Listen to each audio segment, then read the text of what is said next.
নমস্কাৰ ষ্টুডিঅ'ত মই কন্দৰ্প গগৈ এই মুহূৰ্তত এটা গুৰুত্বপূৰ্ণ খবৰ দিব বিচাৰিছোঁ। শীঘ্ৰেই প্ৰাণৰ শিল্পী হাৰ্টথ্ৰব জুবিন গাৰ্গে ন্যায় লাভ কৰিব। কেবিনেটত জুবিন গাৰ্গৰ ঘটনা সন্দৰ্ভত গুৰুত্বপূৰ্ণ সিদ্ধান্ত গ্ৰহণ কৰা হ'ব আৰু ইয়াৰ পিছতে ৰাইজৰ সিদ্ধান্ত অনুসৰি ফাৰ্ষ্ট ট্ৰেক আদালত গঠন কৰা হ'ব। জুবিন গাৰ্গৰ ঘটনাক লৈ ৰাজনীতি কৰিছে একাংশই। জুবিন গাৰ্গৰ ঘটনাক লৈ ৰাজনীতি সহ্য কৰা নহ'ব। ডাঙৰ মন্তব্য কৰিছে ৰাজ্যৰ মুখ্যমন্ত্ৰী ডক্টৰ হিমন্ত বিশ্ব শৰ্মাই। সবচে জনাইছোঁ মুহূৰ্তত বিগ ব্ৰেকিং এই মুহূৰ্তত জনাই আছোঁ, জুবিন গাৰ্গে শীঘ্ৰেই ন্যায় লাভ কৰিব। জুবিন গাৰ্গৰ গোচৰক লৈ ৰাজনীতি চলিছে, ৰাজনীতি চলিবলৈ দিয়া নহ'ব। অভিযুক্তৰ জামিন নাকচ কৰা ন্যায়াধীশক আঁতৰোৱাৰ চলিছে ষড়যন্ত্ৰ আৰু এই ষড়যন্ত্ৰ মানি লোৱা নহ'ব। এজন মানুহক লৈ ইমান ৰাজনীতি জীৱনত দেখা নাছিলোঁ বুলি মন্তব্য কৰিছে মুখ্যমন্ত্ৰী হিমন্ত বিশ্ব শৰ্মাই।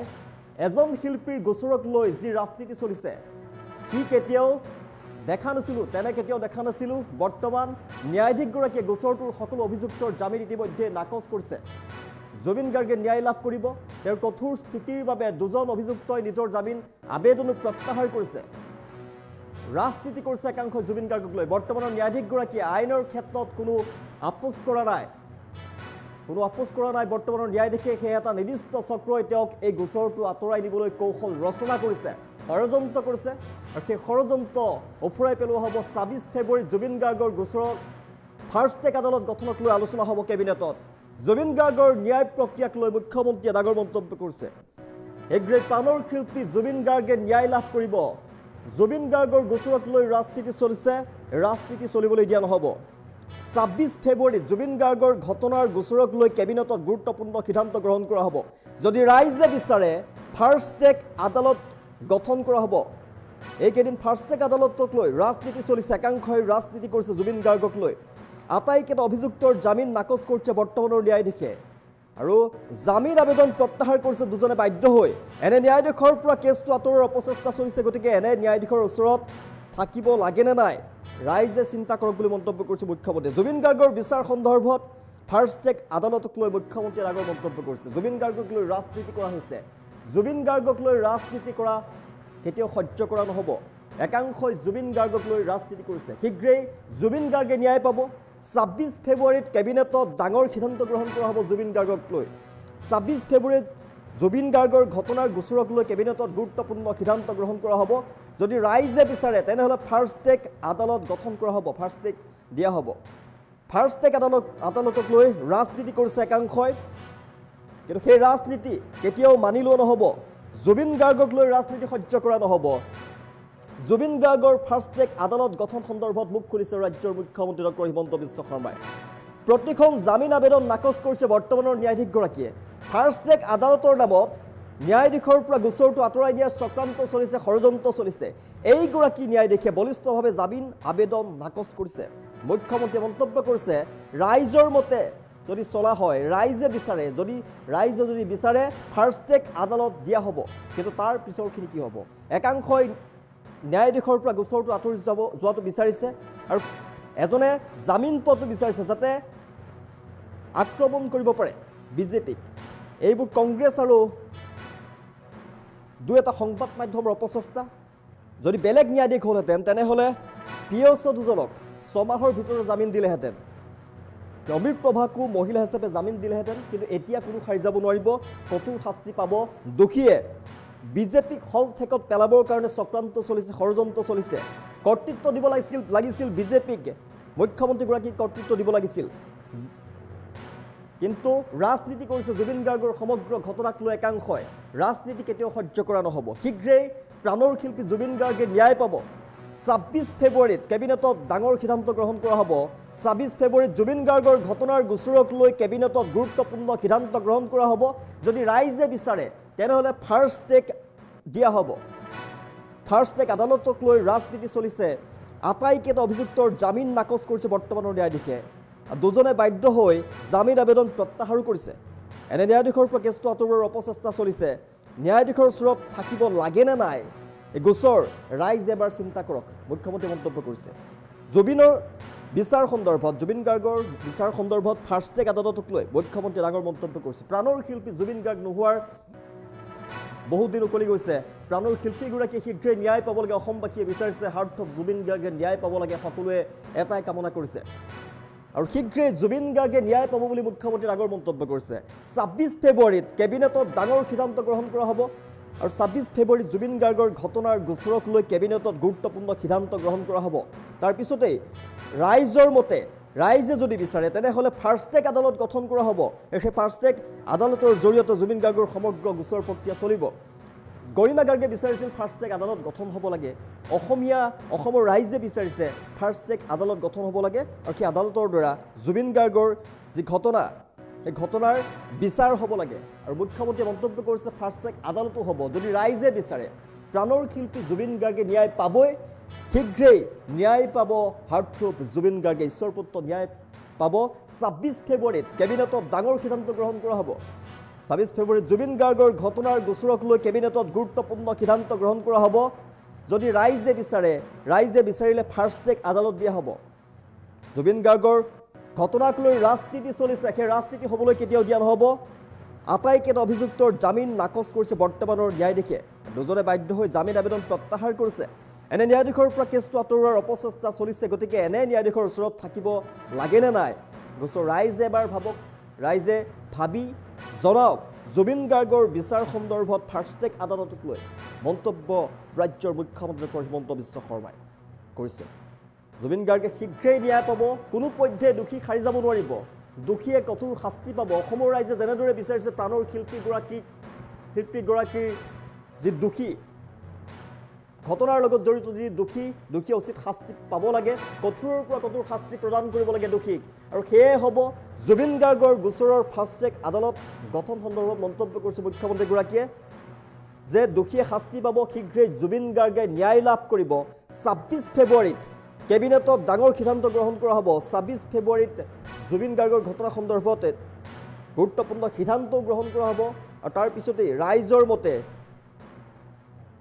মতে ফাৰ্ষ্ট ট্ৰেক আদালত গঠন কৰা হ'ব যদি ৰাইজে বিচাৰে ফাৰ্ষ্ট ট্ৰেক আদালত গঠন কৰা হ'ব আৰু জুবিন গাৰ্গক ন্যায় প্ৰদান কৰা হ'ব কোনো সাৰি যাব নোৱাৰিব দোষীয়ে শাস্তি লাভ কৰিব ডাঙৰ সিদ্ধান্ত গ্ৰহণ কৰা হ'ব ২৬ ফেব্ৰুৱাৰীত জুবিন গাৰ্গৰ ঘটনাৰ গোচৰক লৈ কেবিনেটত গুৰুত্বপূৰ্ণ সিদ্ধান্ত লোৱা হ'ব শীঘ্ৰেই ন্যায় পাব প্ৰাণৰ শিল্পী জুবিন গাৰ্গে মুখ্যমন্ত্ৰীৰ মন্তব্য আছে মুখ্যমন্ত্ৰীৰ মন্তব্য এই মুহূৰ্তত আমি ২৬ তাৰিখে কেবিনেটত সিদ্ধান্ত ল'ম এইকেইদিন ফাৰ্ষ্ট ট্ৰেক কোৰ্টক লৈ এটা ৰাজনীতি কৰি আছে প্ৰথম কথা বৰ্তমান যিজন ন্যায়াধীশৰ তাত গোচৰটো চলি আছে তেখেতে প্ৰত্যেকখন জামিন নাকচ কৰিছে দুজনে বাধ্য হৈ জামিনৰ আবেদন উইথড্ৰ কৰিছে আৰু ৩খন জামিনৰ আবেদন এইগৰাকী ন্যায়াধীশে ৰিজেক্ট কৰিছে এতিয়া জুবিনৰ গোচৰটো এইগৰাকী ন্যায়াধীশৰ পৰা আঁতৰাই লৈ যোৱাৰ এটা ডাঙৰ প্ৰস্তুতি চলিছে যিগৰাকী ন্যায়াধীশে ৩গৰাকীকৈ অভিযুক্তৰ জামিন আবেদন নাকচ কৰিছে ৪ মাহ ৫ মাহ পিছতো সেইগৰাকী ন্যায়াধীশৰ তাত গোচৰটো থাকিব লাগে নে বেলেগৰ তাত যাব লাগে এই দিশটোৰ ক্ষেত্ৰতো আমি ২৬ তাৰিখে কেবিনেটত সিদ্ধান্ত ল'ম কিন্তু আমি পিছুৱাই থকাৰ মূল কাৰণটোৱে আছিল যে যিকোনো ন্যায়াধীশেই পুলিচ চিকিউৰিটি দুজনক অন্ততঃ জামিন দিলে যিকোনো ন্যায়াধীশেই মহিলা বুলি কি নাম আছিল তেখেত অমৃত প্ৰভাক জামিন দিলে এইগৰাকী ন্যায়াধীশে বলিষ্ঠভাৱে ৩টাকৈ জামিনৰ আবেদন নাকচ কৰিছে আৰু ভয়তে শ্যাম কানু আৰু সিদ্ধাৰ্থই জামিনৰ আবেদন উইথড্ৰ কৰিছে এতিয়া সেইগৰাকী ন্যায়াধীশৰ পৰা কেছটো আঁতৰাবৰ কাৰণে এটা হাৱা নিৰ্মাণ কৰা হৈছে মইতো ৰাইজৰ মতে চলো ৰাইজে বিচাৰিলে ২৬ত মই ফাৰ্ষ্ট ট্ৰেক দি দিম কিন্তু তাৰ পিছত যিখিনি ঘটনা হ'ব সাধাৰণতে ইমান ডাঙৰ সিদ্ধান্ত আপোনালোকে বাতৰি কাকতত কোনেও লিখা নাই যে জুবিনক ন্যায় দিয়াৰ ৰাস্তাত ৩টাকৈ বেইল এপ্লিকেশ্যন বৰ্তমানৰ জাজজনে ৰিজেক্ট কৰিছে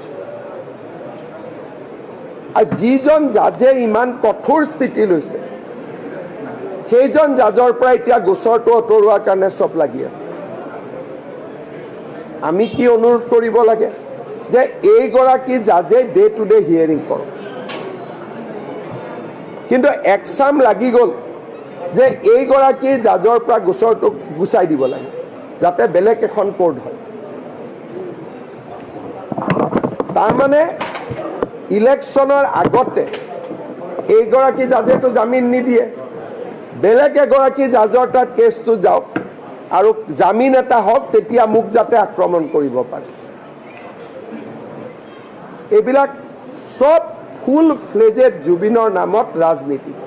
আমি 26 তাৰিখে কেবিনেটত সিদ্ধান্ত ল'ম, এইকেইদিন ফাষ্ট ট্ৰেক কোৰ্টক লৈও এটা ৰাজনীতি কৰি আছে। প্ৰথম কথা, বৰ্তমান যিজন ন্যায়াধীশৰ তাত গোচৰটো চলি আছে, তেখেতে প্ৰত্যেকখন জামিন নাকচ কৰিছে। দুজনে বাধ্য হৈ জামিনৰ আবেদন উইথড্ৰ কৰিছে আৰু 3খন জামিনৰ আবেদন এইগৰাকী ন্যায়াধীশে ৰিজেক্ট কৰিছে। এতিয়া জুবিনৰ গোচৰটো এইগৰাকী ন্যায়াধীশৰ পৰা আঁতৰাই লৈ যোৱাৰ এটা ডাঙৰ প্ৰস্তুতি চলিছে। যিগৰাকী ন্যায়াধীশে 3গৰাকীকৈ অভিযুক্ত জামিন আবেদন নাকচ কৰিছে 4 মাহ 5 মাহ পিছতো, সেইগৰাকী ন্যায়াধীশৰ তাত গোচৰটো থাকিব লাগে নে বেলেগৰ তাত যাব লাগে? এই দিশটোৰ ক্ষেত্ৰতো আমি 26 তাৰিখে কেবিনেটত সিদ্ধান্ত ল'ম। কিন্তু আমি পিছুৱাই থকাৰ মূল কাৰণটোৱে আছিল যে যিকোনো ন্যায়াধীশেই পুলিচ চিকিউৰিটি দুজনক অন্ততঃ জামিন দিলে, যিকোনো ন্যায়াধীশেই মহিলা বুলি কি নাম আছিল তেখেত অমৃত প্ৰভাক জামিন দিলে। এইগৰাকী ন্যায়াধীশে বলিষ্ঠভাৱে 3টাকৈ জামিনৰ আবেদন নাকচ কৰিছে আৰু ভয়তে শ্যাম কানু আৰু সিদ্ধাৰ্থই জামিনৰ আবেদন উইথড্ৰ কৰিছে। এতিয়া সেইগৰাকী ন্যায়াধীশৰ পৰা কেছটো আঁতৰাবৰ কাৰণে এটা হাৱা নিৰ্মাণ কৰা হৈছে। মইতো ৰাইজৰ মতে চলো, ৰাইজে বিচাৰিলে 26ত মই ফাষ্ট ট্ৰেক দি দিম, কিন্তু তাৰ পিছত যিখিনি ঘটনা হ'ব, সাধাৰণতে ইমান ডাঙৰ সিদ্ধান্ত আপোনালোকে বাতৰি কাকতত কোনেও লিখা নাই যে জুবিনক ন্যায় দিয়াৰ ৰাস্তাত 3টাকৈ বেইল এপ্লিকেশ্যন বৰ্তমানৰ জাজজনে ৰিজেক্ট কৰিছে। আৰু যিজন জাজে ইমান কঠোৰ স্থিতি লৈছে, সেইজন জাজৰ পৰা এতিয়া গোচৰটো আঁতৰোৱাৰ কাৰণে চব লাগি আছে। আমি কি অনুৰোধ কৰিব লাগে যে এইগৰাকী জাজে ডে টু ডে হিয়াৰিং কৰক। কিন্তু একচাম লাগি গ'ল যে এইগৰাকী জাজৰ পৰা গোচৰটো গুচাই দিব লাগে যাতে বেলেগ এখন কোৰ্ট হয়। তাৰমানে ইলেকশ্যনৰ আগতে এইগৰাকী জাজেতো জামিন নিদিয়ে, বেলেগ এগৰাকী জাজৰ তাত কেছটো যাওক আৰু জামিন এটা হওক, তেতিয়া মোক যাতে আক্ৰমণ কৰিব পাৰে। এইবিলাক সব ফুল ফ্লেজেড জুবিনৰ নামত ৰাজনীতি। আমি 26 তাৰিখে কেবিনেটত সিদ্ধান্ত ল'ম, এইকেইদিন ফাষ্ট ট্ৰেক কোৰ্টক লৈও এটা ৰাজনীতি কৰি আছে। প্ৰথম কথা, বৰ্তমান যিজন ন্যায়াধীশৰ তাত গোচৰটো চলি আছে, তেখেতে প্ৰত্যেকখন জামিন নাকচ কৰিছে। দুজনে বাধ্য হৈ জামিনৰ আবেদন উইথড্ৰ কৰিছে আৰু 3খন জামিনৰ আবেদন এইগৰাকী ন্যায়াধীশে ৰিজেক্ট কৰিছে। এতিয়া জুবিনৰ গোচৰটো এইগৰাকী ন্যায়াধীশৰ পৰা আঁতৰাই লৈ যোৱাৰ এটা ডাঙৰ প্ৰস্তুতি চলিছে।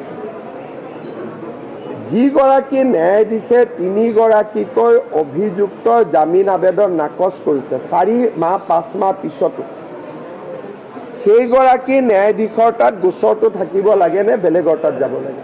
এই দিশটোৰ ক্ষেত্ৰতো আমি 26 তাৰিখে কেবিনেটত সিদ্ধান্ত ল'ম।